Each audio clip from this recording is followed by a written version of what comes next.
starting now, you can see the good side and the bad side. So say good and bad, so you have better soil types and worse soil types. Now if we look at the types of trees that are growing on either side of this little ravine, here we've got some young Timbuti trees, hardwood trees, good root systems, sort of grip the bank together. On the other side, we've got guarri bushes. So that side's the side that's more than likely going to disappear even more. And I mean, we can really see the quartz on this side. So, ooh, lion.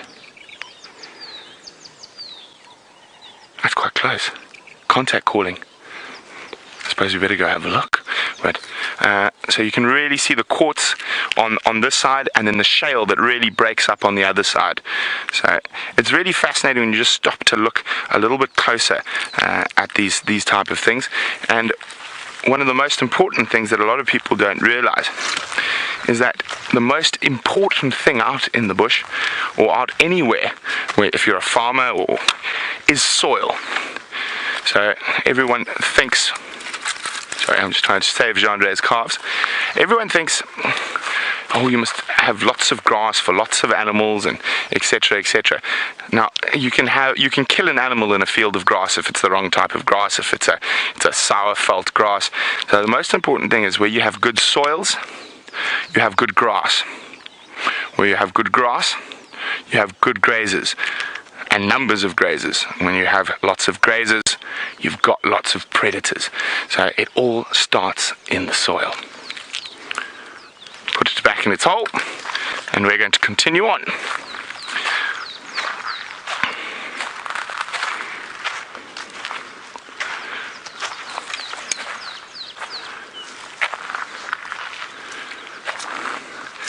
James says, can we keep an eye out for butterflies?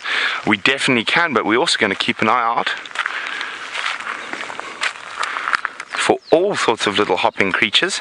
Now, I think it's time for the nearly impossible tree quiz. Here we go. This is a very small little tree. Oh, there we go. Quite a big spider. Chandra, come around this side. Can't go that side. He's there. On the back side of this leaf. And the jumping spider there.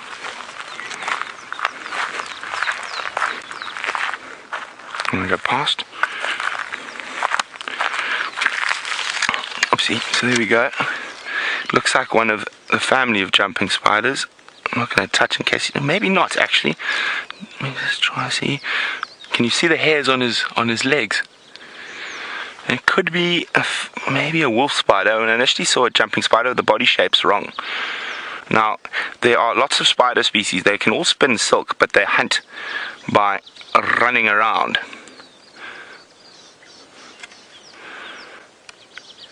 Now, as I said, this is the nearly impossible tree quiz with a spider.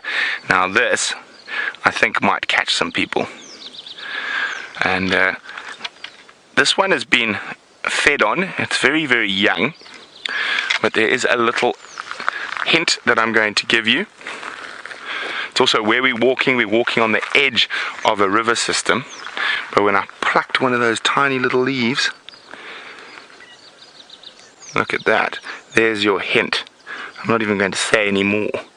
So if you know what tree this could be, use the hashtag SafariLive on Twitter, or send us an email, questions@WildEarth.tv. Now, I'm trying to think, that lion sounded like it was down towards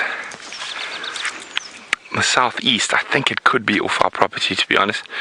Around Gowrie Main, Cheetah cut line. So I think what we're going to do is we're going to carry on walking. I'm going to call Jamie on the radio and see if maybe she, on her way back from Cheetah Plains, might see any sign of that lion that was calling. So let's go see what she's up to down in the east. Lions. I've seen some tracks on Cheetah Plains. They're a bit old though. They're probably from 2 or so days ago.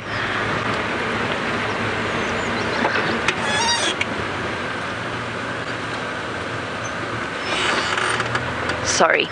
still listening to updates on quarantine. It sounds like he's getting there. He's getting there, but he's lying down again. I have to try and call him gently over the boundary. We won't, of course, but it would be very convenient if he decided to just extra few meters. Liz would like a full update on our feline characters, if we have any updates on all of them.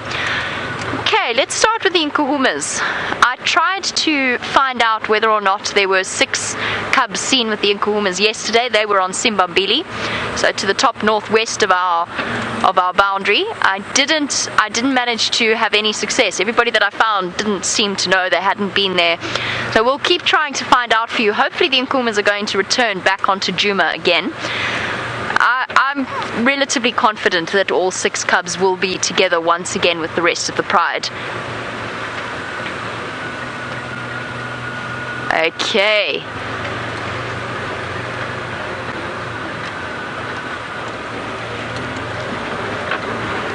Sorry.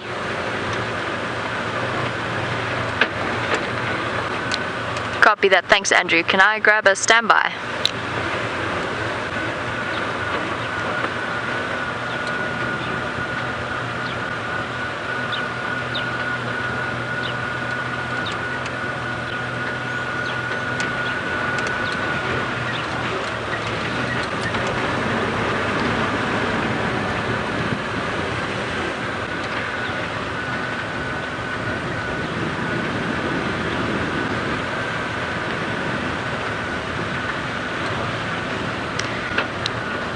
That perfect. Thank you, Andrew.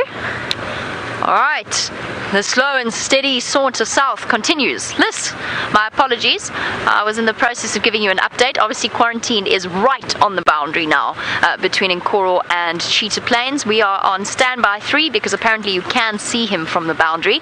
If he crosses into Cheetah Plains, we'll be jumped ahead of the queue because we can drive on Cheetah Plains. Some of the other vehicles that are waiting to see him can't. So you can understand we're trying to rush the people who won't be able to follow him into Cheetah Plains, trying to rush them through first before he does decide to come out, to move outside of their traverse area. Cat characters. Karula was south. Hosanna obviously was seen with Brent yesterday, but we know that Shungila was in the area just to the south of our boundary as well. So the royal family is together once again. As far as I know, Nkanyeni was around Nkoro with quarantine yesterday. She's not with him this morning, so I'm not sure where she is. Tundi was on Torchwood without her cub, but that's just because she was probably just hunting for the cub. And those, I think, are the only cubs, or the only updates that I have for our cat characters. Alright, let us bounce all the way back across to Djuma and see what James is up to.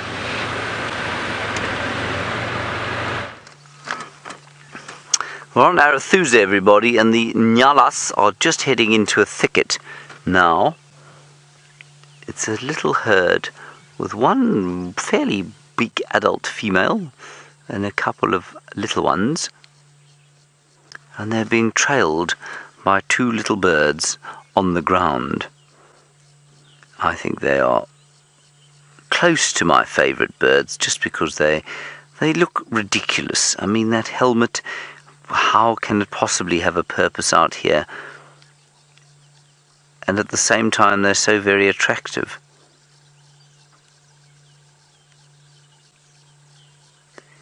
I was just saying to David how suddenly it's got hot. It's now 6:30 in the morning. Suddenly it's got extremely warm indeed. The cloud has moved off. The sun is going to start baking the land, and those vultures that we saw earlier are going to take to the sky fairly soon. Alright, let's carry on. We're going to head a little bit further west into Arathusa and see if we don't come up with some kind of leopard track, maybe an indication as to where the Anderson male has gone, perhaps Tingana. But very exciting that quarantine seems to be around Cheetah Plains. There we have the Guinea fowl.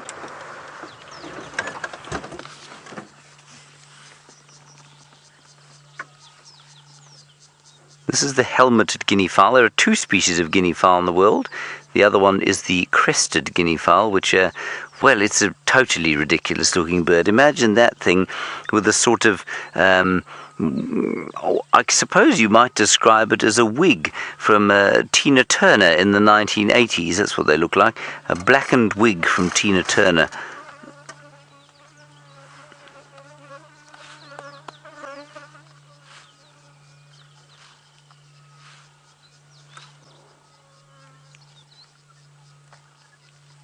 Lovely feathers, especially that blue colour to the head at this time of the day. And you know, the light has gone from gold to burnt out white in the last literally 10 minutes only. Well, the guinea fowl will be looking for seeds to eat, the old insects on the ground. Kerry, you say you love watching birds walk because they always look silly when they walk. I have to agree with you. I know exactly what you mean. I'm not sure how else to describe it. I think that's a really good way of describing it. They do look a little bit silly, but you know, I mean, as I've said before, the guinea fowl is quite a remarkable physical specimen. It's not only that they're able to fly, they're able to run very well as well. And they run, although they look silly when they walk, I know exactly what you mean, they can run extremely fast. And they fly pretty well too. Anyway, let's leave them and let's carry on round here. There's a waterbuck. Ooh, high action here on Arathusa.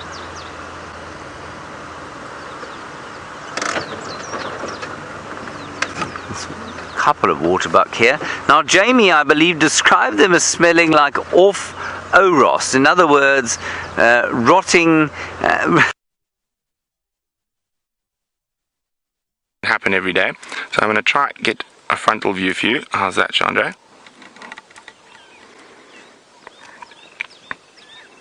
We can see how he's perfectly designed to match bark and other things.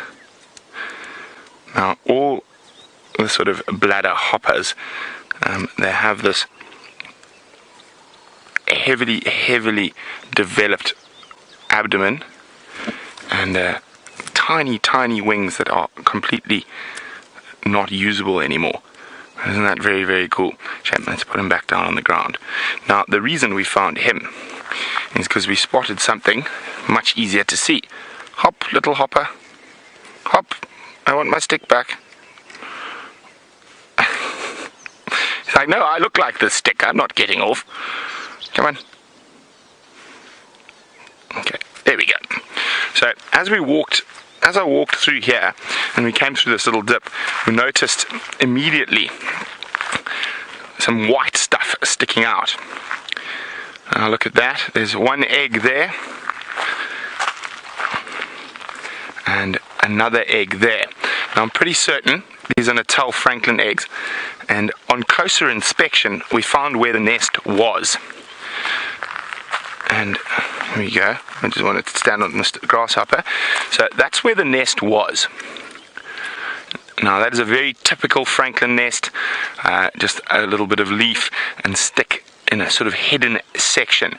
So that's a very typical Natal Franklin nest. And what's happened, I mean, we can only guess. The most likely thing is that the mother's been killed, possibly by those hawk eagles we saw just now, possibly by something else, a snake. And we've had some incredible winds that could have blown the eggs out of the nest, but that one over there makes me think not. I think it's possible that dwarf mongoose might have tried to feed off these eggs, but they're proving a little bit too strong to get into. So what we are going to do is I'm going to collect these eggs, and let's see the next time if James is in the tent, if he can build a Franklin nest, see if he can emulate one. So I'll just keep those in my hand for now. I'll pass them on to Herbie. Now the last thing we saw, and that's the incredible thing, so these eggs led us to the grasshopper, which then led us to a tiny little creature. Now this looks more than likely to be a crinum that hasn't flowering, so one of the lilies. And if we look at this side here first, you can see something's been eating the outside of the crinum. Just eating the top layer of cellulose. And then when we looked a little bit more carefully, I'm just trying to make sure my shadow's not in the way. I'm going to try to get this guy into the light. How's that, Chandra? No? There? Look at that. I have no idea what butterfly or moth that little caterpillar belongs to, but he's got all those hairs to protect him. And if he's eating a crinum lily, he's probably going to be quite noxious as an adult. So maybe a butterfly, maybe a very brightly colored butterfly.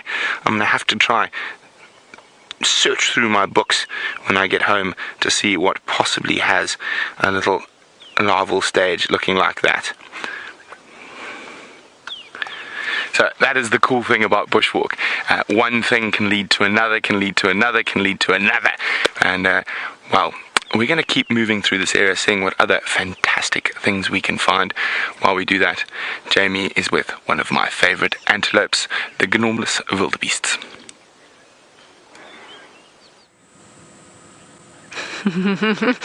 And what a lovely sight there is on Nyala this morning. Moving from one wonderful thing to another, as Brent said.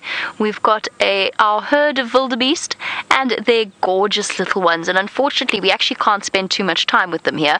We've got to go racing off because we've just been called into the quarantine sighting. But I had to show you my favorite baby antelope in the form of 4 tiny little baby golden colored wildebeest.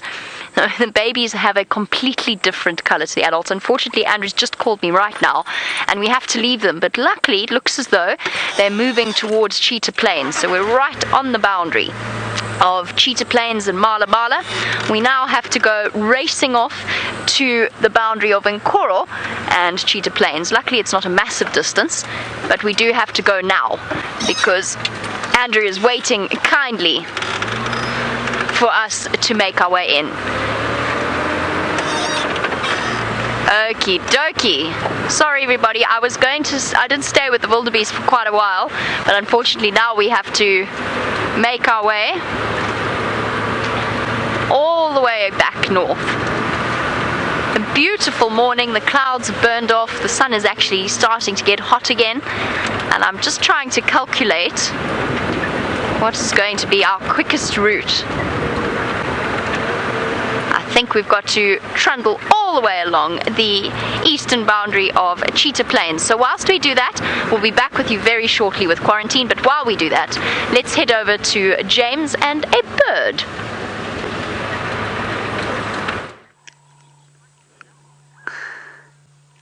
This, everybody, is my third nest of the day, and if I say so myself, I think quite a remarkable spot. It's a magpie shrike nest, and you can just see the movement there of the little bird. That's the little chick. And we spotted it because there was an adult sitting on the tree, so we stopped to look at it. Then I just heard a strange noise. Meow, meow, meow. And I thought that must be the baby. There's the adult. Thought it had distracted us from the nest, you see. I think that's what they do. They fly away when they think that you may have spotted their nests. He's beautiful, isn't he? Lovely. Or she. Could be either. They're not sexually dimorphic at all. Keep going, Davy. You're almost there. That's it. That's the one. And there's the little one. Now, I hope you're all remarkably astounded at my skills. Of course, this is my third nest in about 15 years, so I'm quite impressed with myself. I do wish Scott Dyson was watching. He'd be most pleased with my progress as a nest finder.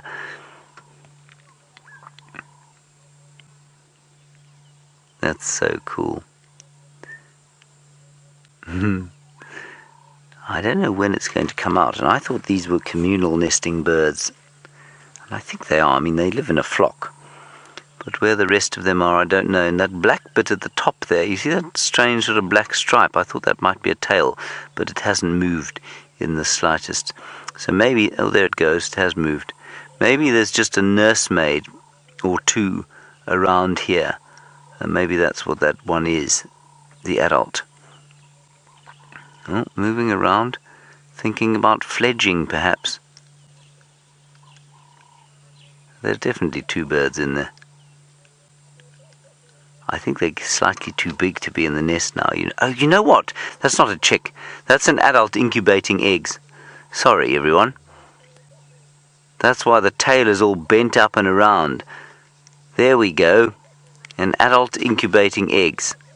Mrs. Magpie Shrike making sure that her eggies don't end up like the ones that Brent's just found. Brilliant stuff. Now that's a young jackalberry tree that's managed to survive a fire about 3 years back. You can see it's fairly blackened around here still. And if we zoom all the way out, you'll see that, well, they've picked a really good spot. It's not easy to... Wouldn't be easy for a predator to spot that nest. But couldn't hide from us, could it, David? Oh, no, no. Not today. Not on Nest Finding Thursday, is it? Yes, Nest Finding Thursday. Good. Right, we're going to continue. We're on the far western boundary of Arathusa now. The sun is blazing down on us. And the light is very bright indeed. We'll go pretty much up to the northern western corner, I think. And just see if we can't find anything there. There's been nothing on the radio.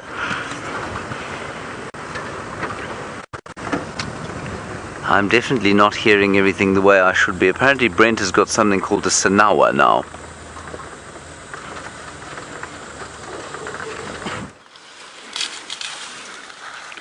Well, we've got a lovely hibiscus here, and inside the hibiscus is a beetle. I can't really identify it too well because I don't want to disturb it. And if you have a look, that beetle is absolutely covered in pollen. So it's not only butterflies and bees that pollinate flowers out here. There's a whole host of different beetles and bugs and flies. Oh, and ants that can help with the pollination of flowers. Look at that. And see that little beetle inside there? Now, this is quite a new hibiscus flower. And I'm hoping for a bit more rain and we'll start seeing some of the less common flowers. Now, hibiscus is one of the more common flowers. We get about 3 different species, and so I'm a bit rusty on which actual hibiscus this is, but I'm sure it'll come to me once I check in my books. So we do get those giant hibiscuses as well, which are also pretty special, but I don't think this is one of the giant hibiscuses, but very cool nonetheless. So it's quite interesting now. As it heats up, I'm going to start showing you some leaves, and they're going to start closing to stop losing water from the pounding African sun. And the nearly impossible tree quiz seems to be proving to be nearly impossible, Christian. Unfortunately, it's not an African maple tree. And just remember that the hints, it generally grows on the edge of dry riverbeds. It has a white milky latex. Those are 2 big hints. Okay, so we're gonna keep moving. James, you have cracked the nearly impossible tree quiz. It is indeed a tambuti tree, and there's a big one up ahead. So we'll go have a quick look at that. Now we're actually in quite an interesting spot here. We're on an island. Now we're talking about soil types, and we're actually on an island in between 2 little dry riverbeds, and the biggest difference in soil types is actually on this side. Oh, there's a cave. Oh, I didn't know there was a cave here. Well, not a proper cave, but we will go have a look a little later. But see, you can actually see the difference in the color in the soil. You can see there's sort of reddish, slightly reddish soil, darker colored soil on the other side, and we're on the lighter colored soil. So this is the same system we were looking at earlier where it was tiny, and it's just become bigger and bigger and bigger. Now, strange enough, in those little caves, like, did you have a look at the cave there, Jean-Andre? In those little caves, one of the funniest things I've ever found sleeping in one of those, because it's obviously nice and cool and shady, is a spotted hyena. But Jamie's got something else spotted, and it's on the move.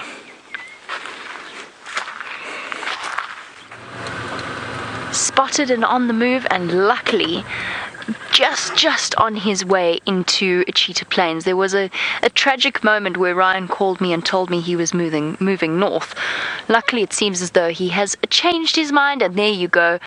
Quarantine, Karula's male offspring. And there we go. Thank you very much to all of the vehicles involved with getting us into the sighting. As you can see, there is a large trench between me and Mr. Q. I'm not quite sure which way he's going to go around it, so it might be that we could lose him. There he goes. Keep going this way, my boy. That's good. That's a good thing. I've hardly had a chance to get to know this particular male, but I'm sure that Brent is jealous. He said yesterday that Quarantine is his favorite male leopard, and one can understand why. He is such a gorgeous boy. I've only had brief sightings with him. Oh, he's sitting down. Hold on, everybody. Right, we will not be crossing that trench.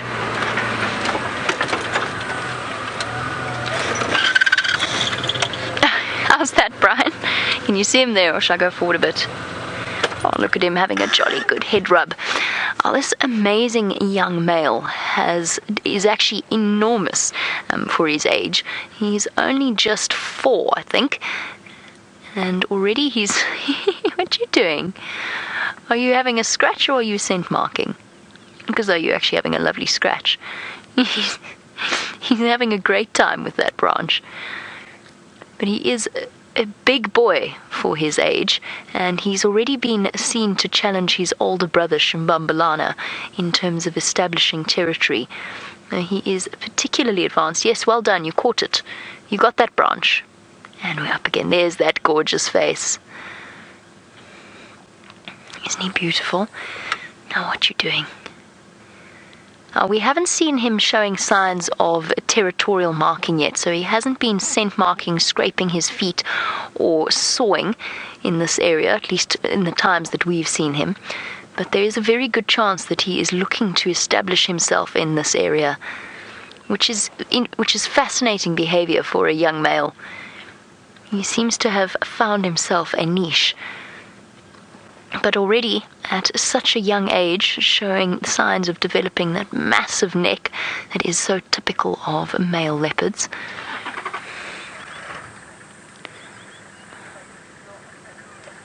Right, where are you going to go? Yes, keep going that way, boy. Oh goodness. We're about to hit an impassable, watch out there, Bebop. Okay, there is a large stump there. I'm going to hope... No. That was hopeful to the point of foolishness. I was going to hope that we could push past it, but we definitely can't. It's coming right towards an area known as Buff Pan. I've lost him now. Oh, there he is. Oh, you know what he's doing? Oh no, he's just digging. Oh no, we're okay for now. Oh, he's still moving. Alright, we're going to have to go all the way around, but it's not far. So I think stick with us, because we might end up with the last view of him at some point. So we're not going to be moving far, we just have to go around. Hold on, watch out everybody. Are you okay there, Bebop?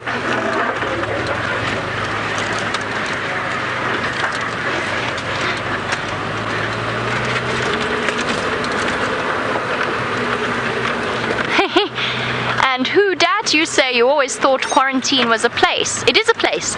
It is the open area outside Djuma, and that is where Quarantine the male leopard gets his name from. When he was a young male, when he was still being looked after by Karula, he spent a large amount of time on quarantine clearings.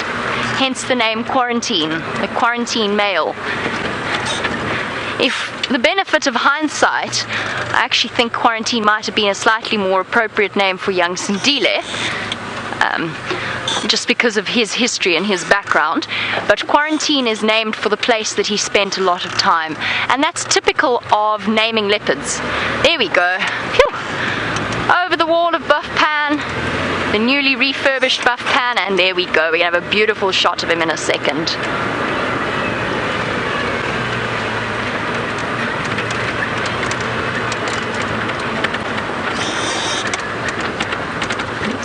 Unless he decides to stop, he's going to come out beautifully in front of us. So yes, you're absolutely right. You're not mistaken. He does seem to be scent marking. That's very interesting. Isn't it amazing? We're so lucky that in this case we have a chance to see one of Karula's boys actually establishing himself. Shimbambalana and Quarantine are, as far as I know, the only two male offspring of Karula that have actually stuck around in the Traverse area that we can go to. Obviously with male leopards they very often disperse, they move far. Thanks very much, Ryan. They often move very far away from their natal ranges, which is why we have been so fortunate with Quarantine and with Shimbambalana that we've had a chance, or that many of you have had a chance to see them establish themselves. Kunyuma moved just to the south. He's often seen on Mala Mala.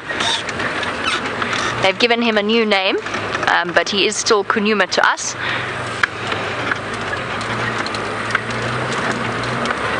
And that is Quarantine's Quarantine's littermate, Quarantine's brother. Which way are we going to go, my boy? This is so cool. I was hoping this morning would bring a Quarantine sighting. He is gorgeous. Oh, Karula produces some really stunning males.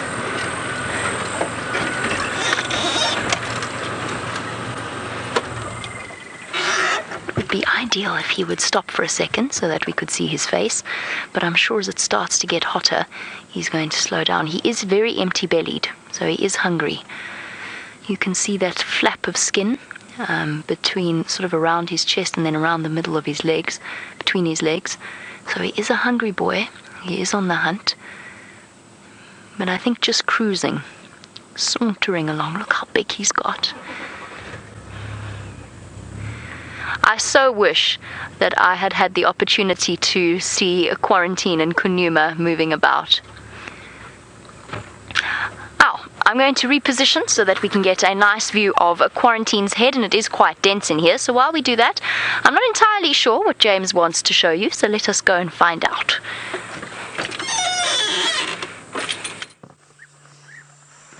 Oh, everybody, these days this is such a rare thing in the world to see, and there is one of our favourites, a hyena.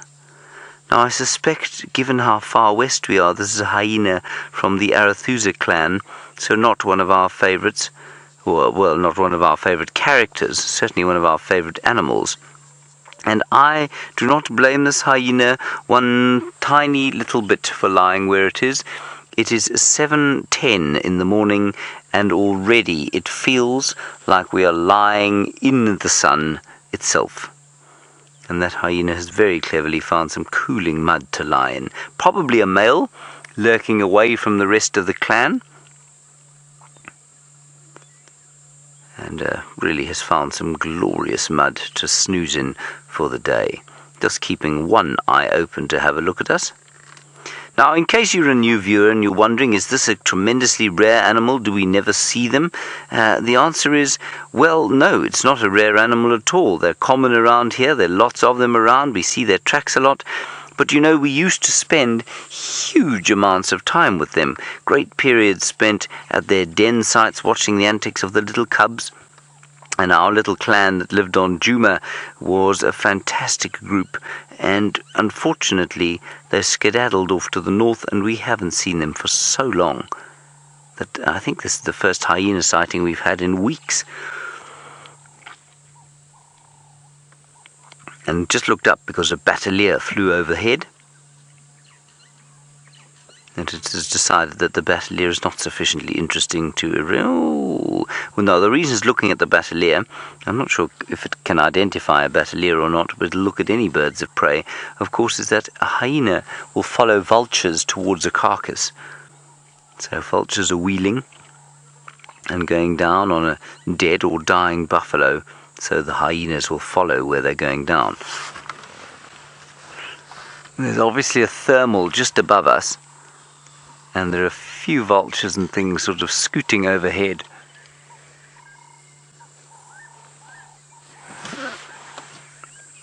Yeah, it's a Bateleur actually that keeps flying in front of the sun and leaving a shadow. That's what he's looking at. Any fun? And you can see how huge the nose is, a massive smelling creature, this thing. It's able to smell a huge amount, probably 50 or 60 times as effectively as we can. I'm sorry, we don't in a signal area. Normally we wouldn't have come here. We had to.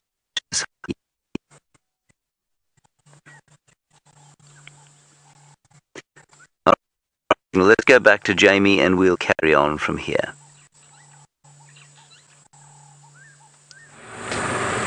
Oh, perfect timing, because we are just about to get a really truly stunning view of Quarantine. He's still very much on the move, and he's looking utterly spectacular in this morning light. Tail twitching, just like his mom, while he's on the hunt, searching for something to feed off. I have, in my drive here, I didn't see any impala herds, but they could be hiding in this thicket. We're not far away from Cheetah Plains Pan, and I'm hoping that he is going to go and have a drink in that open area. From what I've been told, Quarantine has a way of choosing perfect poses.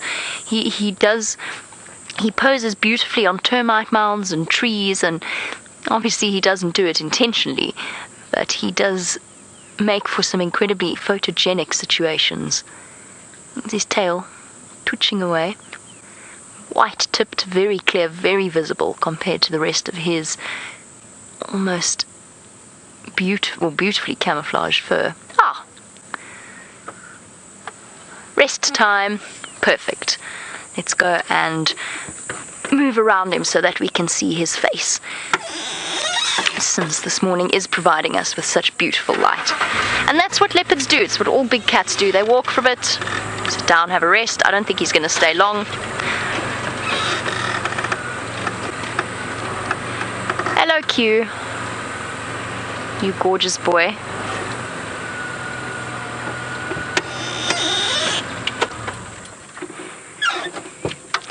Isn't he absolutely lovely? Now, because he is a leopard that I am not 100% familiar with, I'm speaking with my voice very low, just to make sure that he's accustomed. I've always heard that Quarantine is very, very comfortable with vehicles. But his brother, Kunuma, had inherited his mom and his aunt's tendency to occasionally rush at vehicles, growl at them, and then lie down again, something that I believe Brian has experienced before. Apparently many of you are taking some stunning screenshots. Please do, because my camera battery's flat, and I would love to be able to share this with you.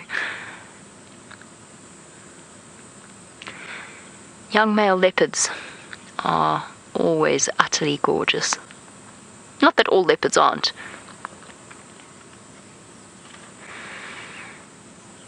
Natasha, that's exactly what I was thinking. I didn't say it, but it was exactly what I was thinking.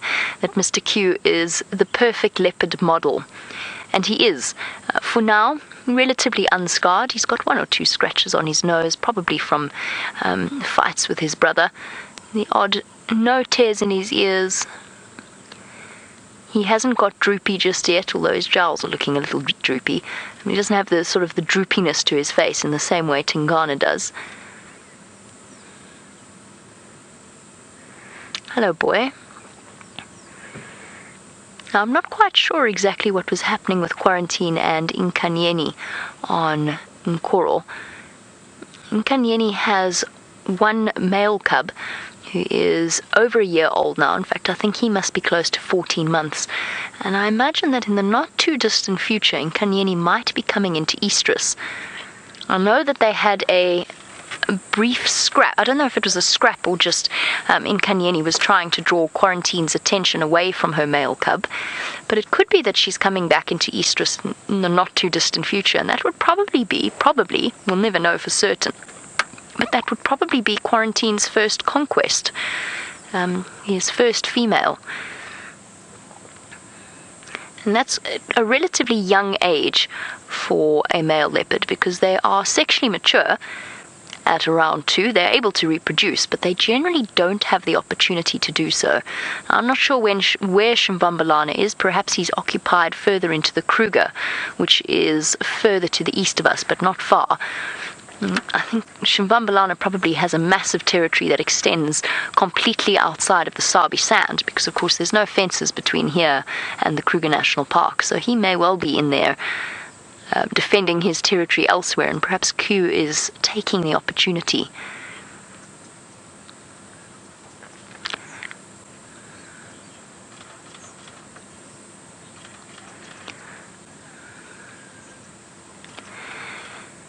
Now, Dark Princess, the perennial question. Your question is whether or not Karula would know that this is her son, were they to cross paths now several years later, or 2 years later. Almost 2 years since he dispersed. Yes, I think she would. I strongly believe that she would. I think that all of the leopards in the area know each other, and they know their mothers, their sons. As to how they would react to each other, that's a different story. The fact that they know that they're related and that they're mother and son isn't necessarily going to inspire close family feelings. And it's quite common to see females with new cubs and their previous generation, so their previous offspring, sharing a kill together, for example, or patiently tolerating each other's company. That happens regularly with leopards before the older offspring disperse and move off. But now Quarantine has dispersed and moved off, it's impossible to predict how he would react. Leopards are notoriously difficult. They do odd things. I could say to you that he would respond aggressively to, maybe not aggressively to Karula, but he could potentially behave aggressively towards her cubs, because he's a male and that's what his instinct tells him to do. He would also potentially mate with his mum if she were in estrus and he happened to encounter her. And they're not governed by human rules, and inbreeding is common and does occur. But I could come around the corner one day and find Karula, Quarantine, and her 2 cubs contentedly sharing an impala. It's unlikely, but that's the strange sort of things that leopards do, especially within families of leopards. They're not social creatures, they're not geared towards socialization, but odd things happen. Flop. Now, the one thing Mr. Q is exceptionally good at is hunting kudu. It seems to be his speciality, and it seems as though James has found some of his favorite food.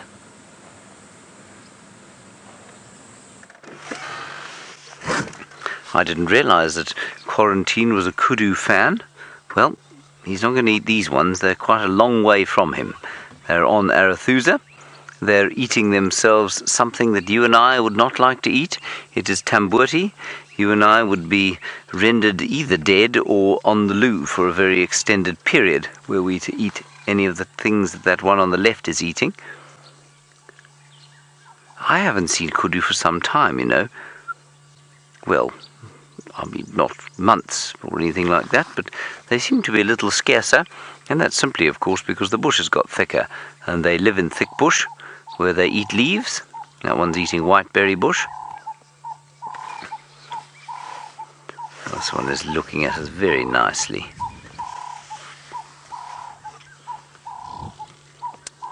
Robin B., you've asked a question that is difficult to answer. You say, what is the tooth structure of an antelope? Robin, the tooth structure of an antelope is difficult. I mean, do you want the entire dental formula? I'm afraid I cannot give you the entire dental formula. But what I can tell you is that it has, I think it's 6 incisors, so they are only on the bottom. So 6 incisors on the bottom. There's just a pad of sort of cartilaginous gum on the top, so when they crop the trees like that, they're not going like you and I might. They don't have top incisors. Then as you move towards the back, I think you've got molars and premolars in much the same way that you and I have, but they've kind of started to look like each other. The premolars are not, there are no canines. The premolars and molars are flat, grinding surfaces. And if you ever see a dead antelope, what you can find is that the grinding teeth have got ridges on them, and so that when an antelope chews to the side, they chew in a sort of circular motion, and they grind the food between those molars into the smallest possible pieces before swallowing it. And that's the second time round, I mean. They'll basically just fill up the first stomach now. They're ruminants like cows, so they'll fill the first stomach with almost unchewed leaves, and then they'll go and find a shady spot, vomit it up into their mouths, and then they'll begin that inexorable and endless grinding process.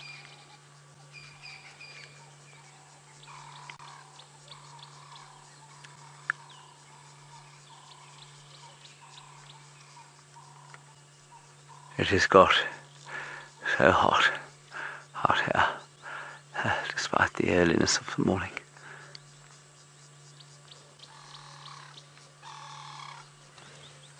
Now I'm just going to see if we can't go around the corner here. Chris, now you're wondering about the white stripes, and I'm actually just going to quickly ask Dave to show you the kudu again. I wanted to go around the corner here because I know there was a buffalo killed, and I thought we might be able to find the teeth there. Those stripes, Chris, give it a kind of broken up outline in thick bush like this, with the dappled shade. Yes, we are still with the kudu. Thank you, Kirsten. So there's a stripe there. The stripes there just kind of break the outline slightly, and it almost looks like it's different kinds of shadow falling. And I think to our eyes, which see detail very well, that's not particularly clever camouflage, but I think to an animal like a lion or a leopard, quarantine for example, they don't see detail in the same way we do, and so I think that might be slightly confusing, especially if you're seeing in black and white. Now let me just pop my head around the corner here. There was a buffalo kill here one Sunday morning, very nasty Sunday morning for the buffalo, and I'm wondering if its bottom mandible isn't here, and we could then maybe have a look at its dentition. It was killed here by the Nkahuma pride. I just saw some bones, but not the head. But I mean, that basically wraps up the dentition discussion. I don't know exactly what the dental formula is. I haven't remembered it all. It'll vary slightly between antelope. But basically, you've got molars on top and bottom, premolars in front of those, which are almost like modified molars. They've just kind of flat grinding surfaces, no canines, no top incisors, just bottom incisors like mine. Okay, when the kudu speaks, it speaks like this.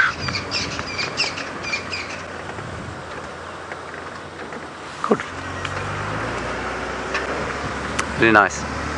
Oh, there's a Shivambalani, an emerald spotted wood dove. Right, we'll continue going along the Marikeni drainage line, mainly because there's a lot of shade here, which is what we want. There's also, mercifully, quite a lot of signal.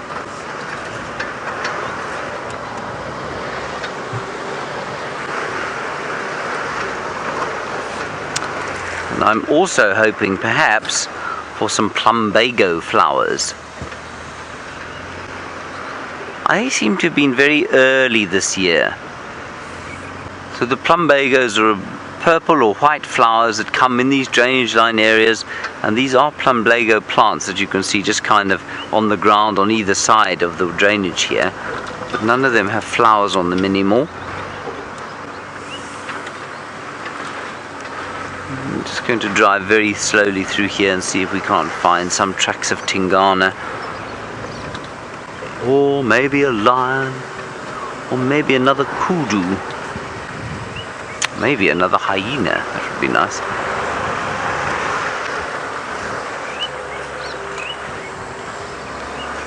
At the moment, not much. I'll just quickly give you a little indication. Oh, I missed it. Many of you will have seen this before, but I just said that the kudu, of course, were happily eating this tambuti plant. And of course the tambuti plant is, well, it's full of that very toxic latex. You see that, David? You see how toxic it is. There, that white stuff there is very toxic. You do not want to eat it. Now apparently Brent's nearly impossible tree quiz was on the tambuti. He must have picked you just a very small piece of it, because I know many of you know the tambuti very well. Now, of course, if you are a researcher and you research what animals eat and you research what they eat by collecting their dung, I mean, you might be able to identify a tambuti leaf from sort of that much. That's all you'd find in a kudu's dung. So if you were very clever, you'd be able to tell me what that is. I would definitely not be clever enough to be researching what kudu eat from their dung.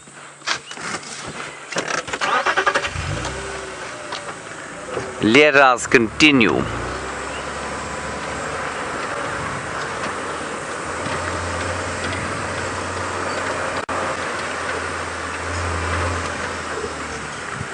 Right, Quarantine is still lying asleep without a kudu. Let's go and find out if Jamie's managed to coax him into getting up to doing anything useful for the rest of the drive. No coaxing has happened here, and Quarantine seems to be very content at the moment and very much enjoying his morning nap. He's not completely flat though. Well, he is now, but he wasn't a second ago, and he keeps lying down and then lifting his head and lying down and lifting his head, and I think perhaps he's decided that this is a good spot to spend the rest of the day. The reason I think that is because we're between two water holes. Now there is a little bit to the south and to the west of us. There is a water hole known as Cheetah Plains Pan. Now there is a vast open area that lies between where we are and Cheetah Plains Pan itself. And of course, open areas are not really a leopard's friend. They are secretive stealth hunters, they're ambush hunters, and when there's no cover, you can't ambush something, which Quarantine will know. And probably what he's thinking about doing is a lot of the time animals will move about around the open areas, especially at night or in the cool of the morning, but as it starts to get hotter they start to want shade, and they'll move and cover, and they'll start to move into the thickets surrounding a waterhole. And there is, well, here actually is where Quarantine will come into his own in terms of ambushing something. So he's going to doze away, save up his energy, and wait for some unsuspecting creature to either go and have a drink, or perhaps come from having a drink and seek out some shade. And he's going to rely upon his incredible sense of hearing to alert him to the presence of an animal moving about in his vicinity. And so there's no point for him right now to go searching. He's just got to wait.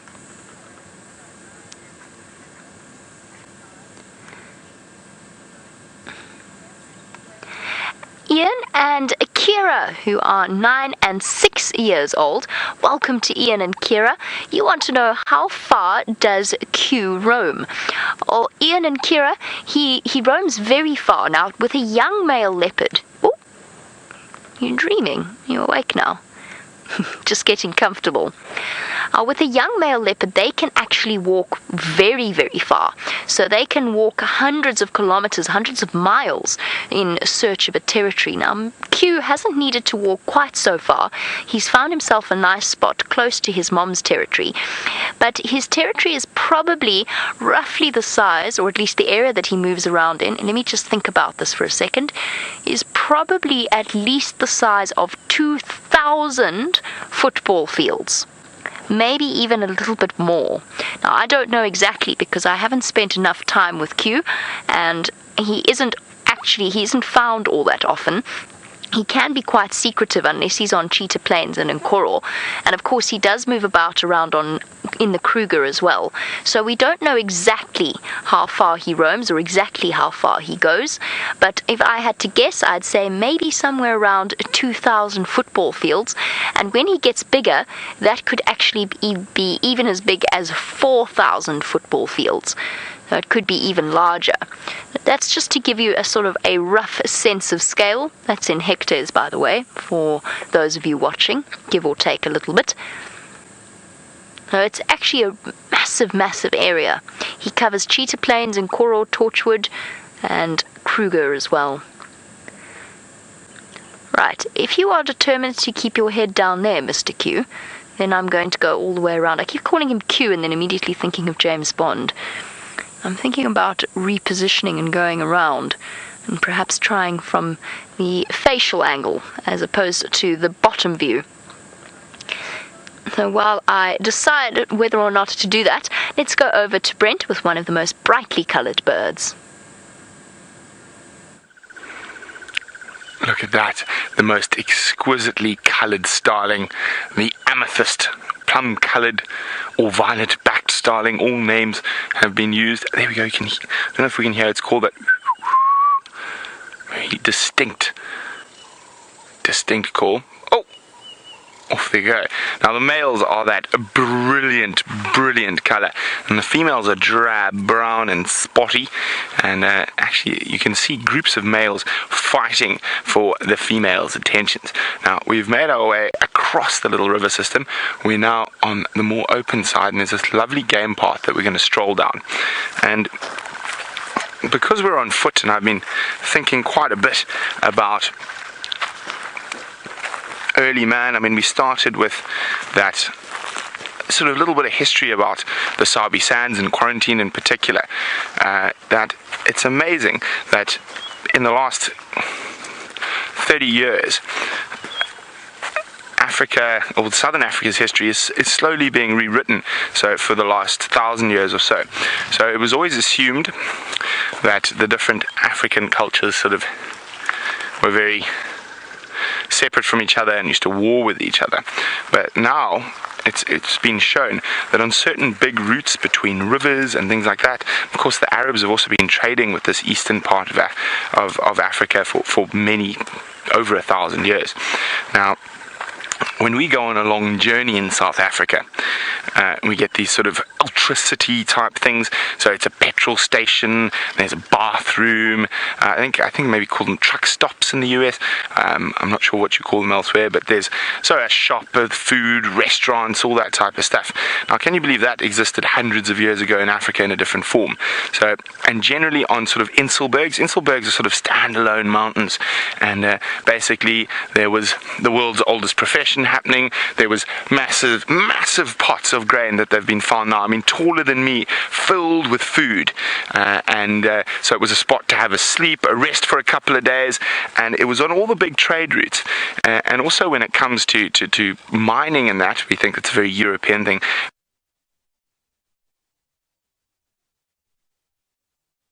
Bavenda and the Tonga have been mining gold in the hills above here and also to the north. Massive walled cities of Great Zimbabwe, Mapungubwe, golden sculptures, and that's all well before the arrival of the European. Now the Arabs would trade. The closest Arab city to here is actually not that far away in northern Mozambique. So all the major river systems and their tributaries would have been used as obviously routes, because water is the most important thing. So if you take the Zambezi, the next biggest sort of river valley is the Limpopo, and the Limpopo has got tree species that you don't find anywhere else. In South Africa, you've got tamarind trees, which are of course indigenous originally to India. Now, tamarinds have been indigenous to Africa for over 1,000 years, but they only grow along these old caravan routes, sometimes slave caravan routes, spice caravan, ivory, gold, iron. So can you imagine the Arab traders of 1,000 years ago sucking on a tamarind seed? Very nice, actually. I used to eat them a lot when I lived in East Africa. And then while I'm walking, I'm going to go buy some elephant tusks from the hinterland. I'm going to flick my tamarind seed out, and of course along here it's grown. And also you've got things like Zanzibar figs, which are endemic to Zanzibar Island, but they grow on these river systems all throughout the east coast of Africa.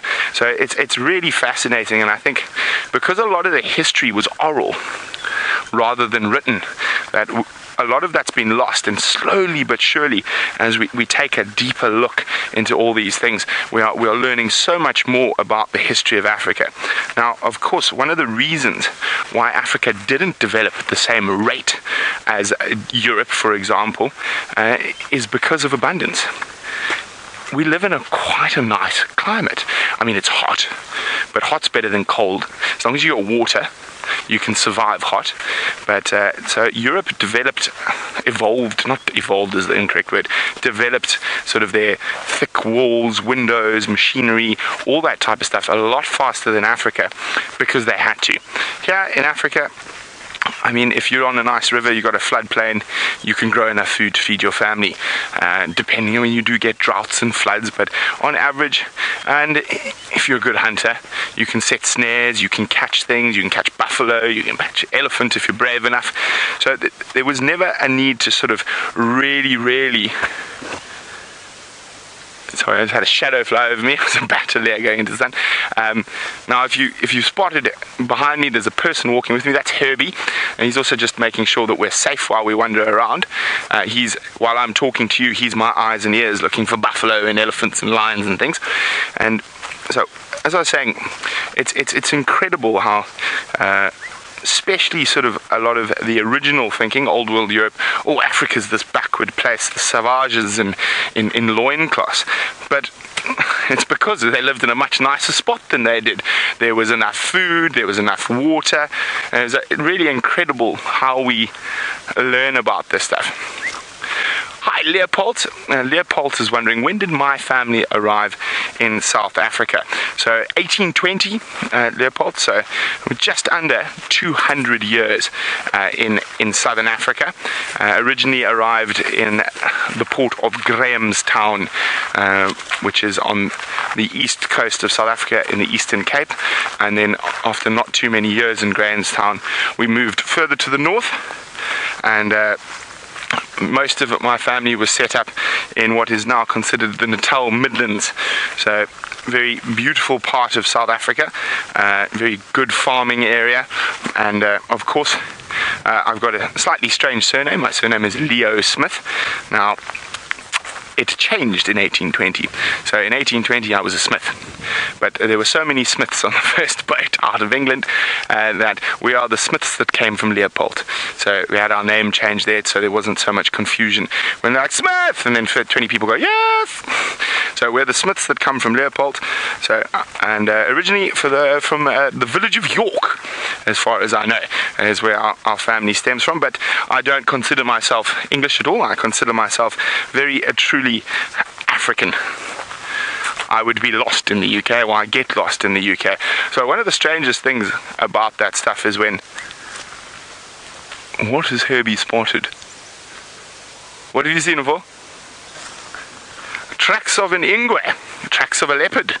Let's have a quick look. But so we'll get to the leopard tracks now. One of the strangest things that I find when I travel outside of Africa, so most of Africa, we're very outdoor people, and you walk outdoors, you travel outdoors in vehicles and cars. So, and I consider myself to have an excellent sense of direction. It's very seldom I get lost. If I drive somewhere once, I can remember how to get there again. But put me in a subway system, and I am gone. So, because I know I walk into the subway, okay, there's north, there's south, there's east, there's west, I know everything. And then you go into the subway, and you've gone in facing south, and you go around and through and whatnot, and then you come out facing west, and it literally, and especially New York was the worst for me, because all those tall buildings, I just sit there like this going, oh my goodness, where am I can't see the sun. It was also February, it's raining, the wind's howling, and I don't know where I'm going. And fortunately I found most in New York is very friendly and able to direct me in the right direction. Okay, let's go see if we can see these leopard tracks. I think these are quite old. These are from Karula. a day or two ago, because this is where she was coming to fetch the cubs from. So they cross here, Herb. Ah, there we go, so they're up here.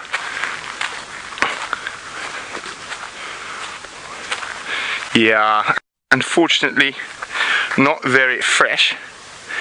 And I'm just trying to see if there's the clearer one. There isn't. So I think this is when she had that kill with Shongile not too far from here that we found on foot. You can see the edges are really worn from the wind, and so unfortunately not fresh tracks at all. Okay, well, speaking of leopards, rather than look at the sort of hint of a leopard track that was here 3 days ago, let's go look at a big male leopard with Jamie. Our big male leopard that would leave very big footprints in the sand is fast asleep. He is quite content to spend, I think, the rest of his day here. So what I've done is I've marked the position on my map, because we really are about as far from a road as we could possibly be out here on Cheetah Plains. So I've marked his position on a map so that this afternoon on the sunset safari we'll be able to return to him and see whether or not he has had any success. I'm very chuffed with the way that this morning has gone. I did say to James earlier this morning, I'm going to try for quarantine on Cheetah Plains, and we're so lucky that he obliged. There was one moment there when we were approaching the sighting, and Ryan called me in and said, Jamie, he's going north, which would have been north into Nkoro. We got lucky that he decided to keep sauntering south. Thank you, boy. Yes.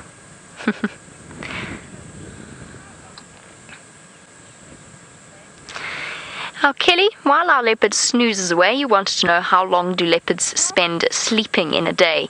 It's very circumstance dependent. So if it, for example, a female like Karula, she actually spends very little of her day, well, in cat terms, very little of her day sleeping, unless she has a kill, in which case she could spend easily 12 to 20 hours catnapping away. But for the most part, if she doesn't have a kill, she will be wandering around searching for food. She's got 2 cubs to provide for. So she missions. Even at the hottest time of the day, you can find leopards moving around. They're very unpredictable like that. But they can, much like their lion cousins, they can happily sleep for 20 hours a day. If they've got a full belly and a comfortable, safe spot, they're going to spend most of that time catnapping. They're not terribly concerned about being awake. They'll go and find themselves a safe spot if they've got a kill, safe spot in the tree. They can doze contentedly knowing that nothing's going to attack them up there. So they are almost as good at lions as sleeping. As lions at sleeping, is the words I was trying to use. But as a general rule, they tend to sleep less. And of course, they're generally mobile throughout the night, moving throughout the night. They'll stop and rest every now and again, stop and lie down every now and again. And I have to say that a lot of my surprise leopard sightings have been in the middle of the day as well. I remember going out once with Scott on camera, and we just said, because we'd had to go out late because it was so hot, our camera kept shutting down. We just said we are going to struggle this afternoon, and we came around the corner and there was Tingana sleeping in the shade, and then he got up and continued to move, despite the fact that it was 100 degrees Fahrenheit. While our beautiful leopard snoozes away, we're going to start making our way back towards Djuma. Let's go and see what Brent has found for you there.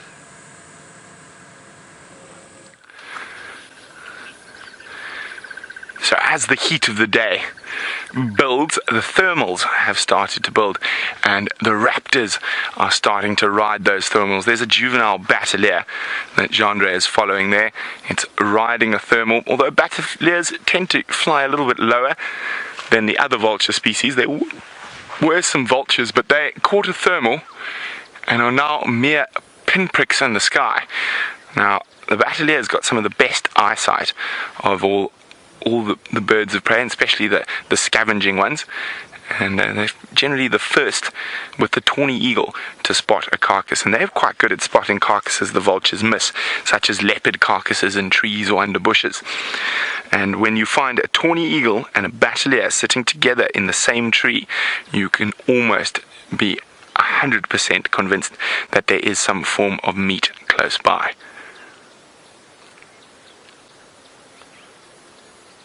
Now we're doing what most sensible creatures in this heat would do, and that's stand in the shade, but we're going to move out of it now, and we're going to move towards a weeping wattle that is flowering. So I'm hoping we're going to find some cool bugs there.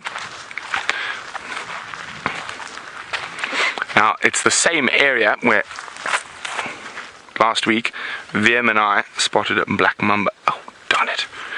I know someone was asking for butterflies. There's a little sulfur tip. Oh, it's not. It is a sulfur tip, but there's more than one type of sulfur tip. Oh, I've forgotten this one. I don't have my little butterfly book. And you see the orange on the outside. Oh, they're so difficult. James was asking for a butterfly. Well, there we go. What I am hoping is that when we get to the flowering weeping wattle, we might find a bit more. So that's one of the little sulfur tip.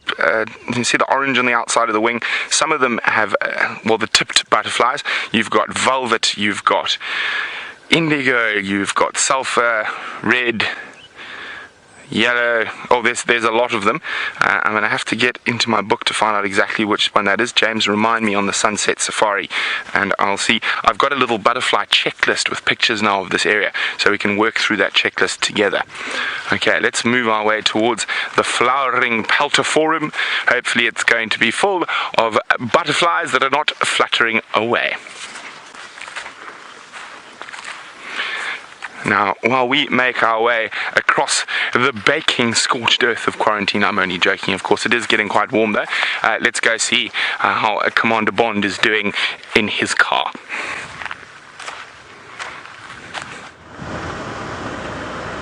Sure, how on earth Leo Smith can possibly be getting warm when he has not traversed further than quarantine clearings today. Still, it is getting warm, he's absolutely correct. There was a bird of prey, it flown away. Then I saw a pin-tailed wider, which I'm sure many of you would love to have seen. It flew over the top of our heads. We stopped, slammed on anchors, ground the car into reverse, headed backwards. David fell off, the camera disappeared, and I put on the bird app to call it because they are very territorial, and I thought it will certainly come and show itself to everybody. And all we could hear on the bird app, it was clearly recorded in a town, was dogs barking, children fighting, and very faintly in the background a pin-tailed wider. And so the pin-tailed wider that we saw here, which is a proper wilderness pin-tailed wider, thought, to hell with that, I'm not coming towards them. Now David, I'm going to challenge you something cruel here. In this tree has landed an oriole, and I believe it to be either the African golden oriole, which I believe would be a Safari Live first if we get it on camera, or the European golden oriole, which wouldn't be a first, but it would be an unusual one. They're very scared, David. It might fly away, so if it does, be very quick. It's in this bit of tree here.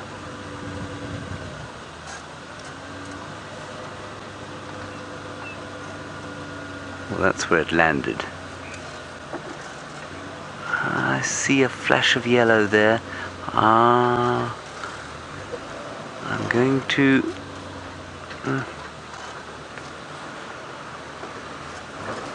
what I'm going to ask you to do, David, is just focus in on that, or zoom in on that bit of bush that I indicated. I'll try and do it again.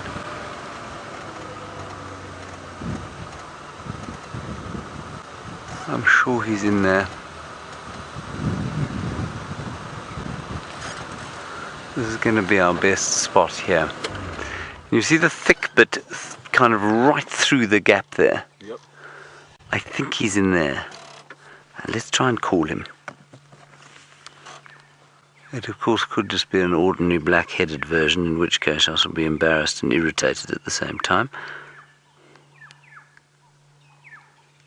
I'm just going to quickly find him. Nothing yet, eh, Dave? Nope. Alright, let's call the European first.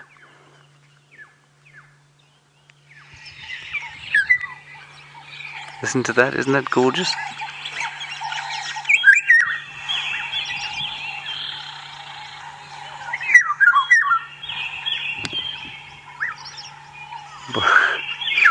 But it's not calling, is it, David? nor is it moving.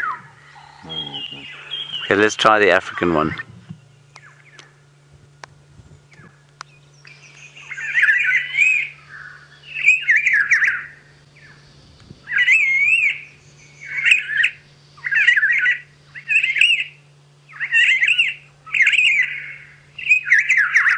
No, no luck there. How very disappointing. It has pulled a fast one, David.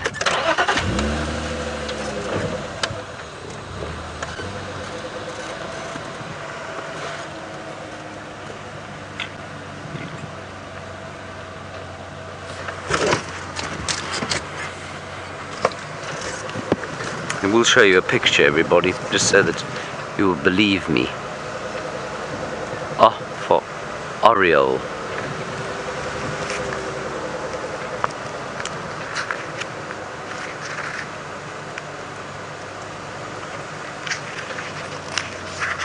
You shouldn't really read a book while you're driving a car, it's very dangerous. There they are. And it's 1 and 2 that I think I saw there. Gorgeous.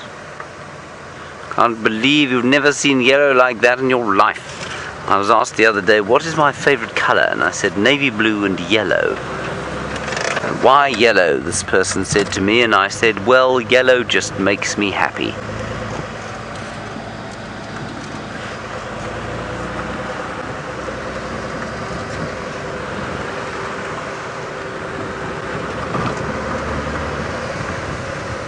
Right, Pajamas is on her way back from Cheetah Plains. Let's find out how that's going, and I will see you close to where Brent is on quarantine clearings.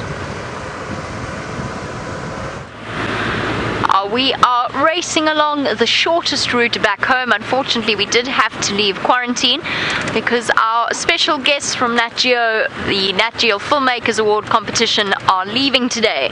So we've got to make sure that we get them home in time for a hearty breakfast before we put them on a plane. We are scurrying back towards Djuma, and of course the joy of Happiness is cooking. Happiness is the lady that is looking after us at the moment whilst Amanda is on leave, and she's very appropriately named Happiness because her food brings great joy to all of us. I'm quite excited.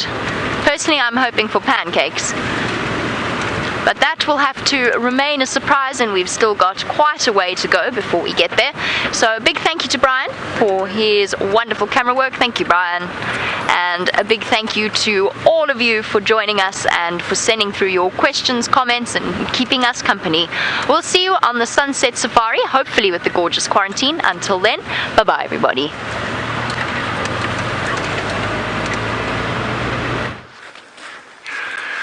So there haven't been many flowers, which I was really hoping to find, but I have found my first evolvus of the rainy season, a tiny little blue evolvus, or a blue haze is its common name, and they are absolutely exquisite little flowers. No fancy stories or funny things. I mean, just try to put it against there so it doesn't move as much. How's that, Chandra? No. No, too. It's my shade. Okay, so they're just very, very pretty little flowers. Now, they are an indicator species of disturbed soils, so you generally find them on the edge of roads or areas of big animal paths, but they are exquisitely beautiful. I think I'll pop it behind my ear. How's that look? Do I look fetching? Gorgeous. Gorgeous, why, thank you. Ravishing. So it's been wonderful having you on the bushwalk with us. And of course, it's always great to get out and get some of Africa's dirt on your feet and look at the small things. And been quite fun discussing a bit of history in the area. And it's not something we talk about too often, but it is something I'm completely fascinated in. And I will try keep, maybe once a week we'll do a little history segment, maybe not only on South Africa, but Africa in general. Hi, Becky. Becky would like to know if I grew up with Afrikaans as my first language. No, I'm afraid not, Becky. I grew up with English as my first language, but more interesting than that is a blue pansy in the shade. for James, who's after butterflies. He's going to open his wings in a short second. Have you got him? Okay, so you see the little yellow flower thingy? Yeah. And to the right of that, just into the shade, it looks like almost like a piece of bark on the ground. I'm going to try show you, get a bit closer. I don't want it to fly away. I'm going to go around you, try and approach it from a different angle. Oh, there we go. Ah, it's on that log now, on that big piece of log. Got it. So there we go, James, another butterfly. Now as it's got warmer, the butterfly is also going to start coming out. That is a pansy, very pretty butterfly. As you saw, as it opens its wings, it shows the blue. It's not opening its wings. Let me try get it to open its wings for you as I walk a little closer. Oh, it's going to flutter off as most flutterbys do. Well, isn't that fun? Butterflies, history, and the fun type of history. And as I said, we're going to try and discuss a little bit more of history of Africa, animals and everything in the next coming weeks. So it's been wonderful. Jandre has managed not to fall over and not put too many thorns in those massive calves of his. That's always a relief. So we're going to say adieu. We'll see you on the Sunset Safari, but let's go see what Commander Bond is up to.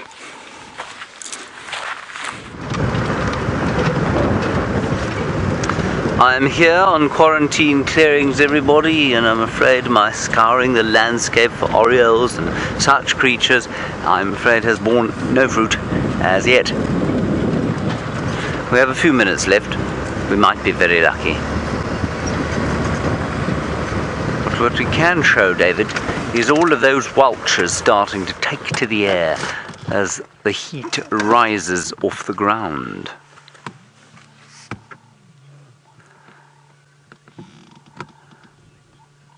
Hello, Janie, sorry, I asked you earlier if you were a new viewer, and where you were from. You are indeed a new viewer. This is your third safari, and you say you're from the United States. Well, Janie, the United States is a very vast place indeed. Could you tell us where in the United States? In Indiana, there we go. Right, those are white-backed vultures we've been looking at. And then David is about to hit a Bateleur, I think. Yes, he is. Well done, David. Male Bateleur, so known. You can tell it's a male, of course, by the fact that it has black on the back of the wings. I was trying to think of something pithy to say there, but I failed on account of the fact that my head is now starting to boil. I think those are white-backed. Those are not white-backed vultures. Those are tawny eagles.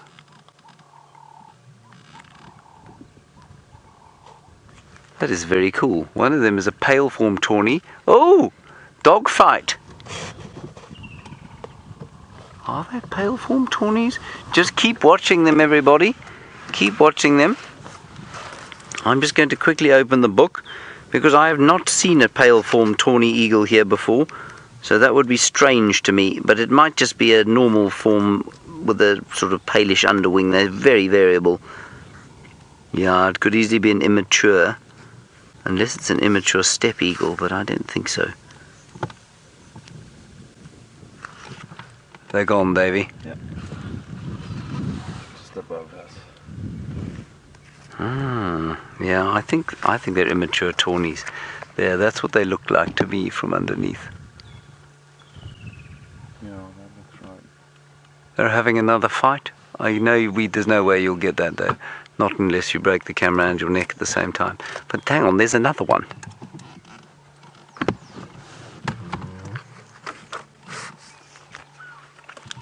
Not vultures in the slightest.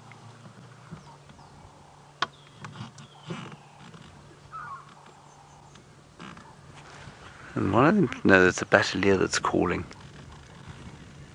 Anyway, I'm going to go with immature tawny eagle. I'm happy to take any debate on it, if you would like to debate me on it. During the last 40 seconds or so of our drive.